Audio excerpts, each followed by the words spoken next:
That 5.8 magnitude earthquake outside Washington, D.C. today, which grabbed the attention of millions on the East Coast.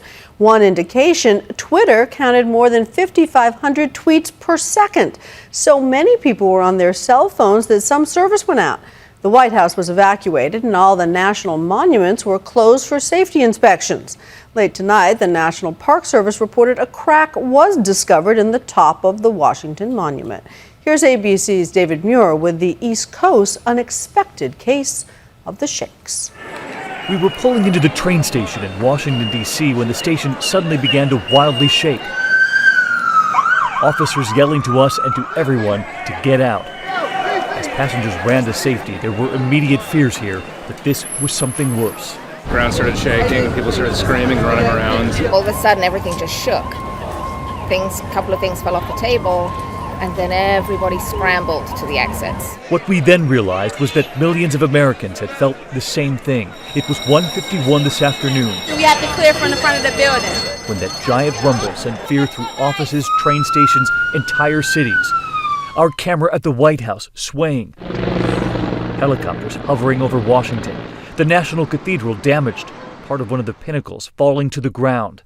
This woman tweeted, "I'm holding a piece of the National Cathedral in my hand." In Northern Virginia, cars smashed with falling bricks. In Baltimore, part of a warehouse collapsed. And in New York, where this country will soon mark 10 years since 9/11, it was the first thing so many people felt in their gut. It's scary when you're all the way up there, on the 14th floor. It's not easy. You have all these thoughts running through your mind. It's scary. And in Washington, where the Capitol, the Pentagon, and the train station were all evacuated, it was that same fear that this was something else. You think about the 10-year anniversary of 9/11, and I don't think you can help but think about maybe some sort of terrorist activities. Miriam Shadive was one of those workers whose mind was racing for a time. She was in her office building when the quake hit. We met her on the packed subway as she raced out of the Capitol. First, did you fear what? Fear the building is going to collapse because I was on the 11th floor. Just happy to be going home. Yeah, I'm happy to go and see my son. The 5.8 quake was felt all along the East Coast, from Massachusetts all the way down to North Carolina and as far west as Chicago. At the moment the earthquake hit, New York City's DA was holding a press conference. You could read it on his face. Workers with the DA's office raced off the platform, the press moving swiftly from the room. This was one of the strongest earthquakes ever to hit the East Coast.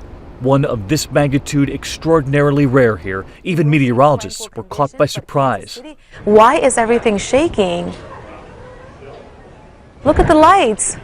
It's in an area we call the Central Virginia Seismic Zone, which has historically had several 3s and 4s. Previously, the largest earthquake we'd seen was a 4.8 back in the 19th century. On the West Coast, California is fractured. When one fault line goes, the damage is limited to within a few miles.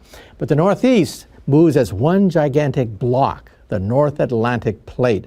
And so damage goes all the way to Canada as a consequence of an earthquake that could take place near Virginia. The epicenter, Mineral, Virginia, about 90 miles from the capital, where the earthquake was caught by a supermarket security camera. And nearby, another store where the ceiling collapsed. And then all of a sudden it sounded like a freight train was coming through and the ceiling started falling.